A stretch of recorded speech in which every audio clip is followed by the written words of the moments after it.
Ciao mga panga! So this is Mars, ang Pinay na nakaahon sa kapobrehon tungod kay nakalinyog atom. So welcome to our vlog!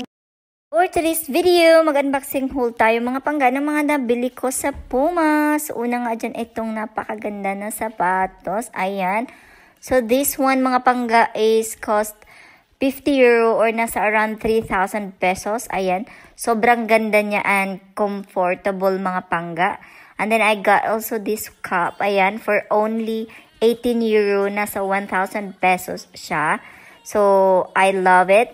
And it's very, very nice. Also, this one mga pangga for my daughter. Ayan siya mga pangga. This one naman 29 euro. Nasa like more than 1,500 pesos siya mga pangga. And naglalight din siya mga pangga. Ayan siya. Sobrang pretty. So, yan lang. Follow for more. Thank you.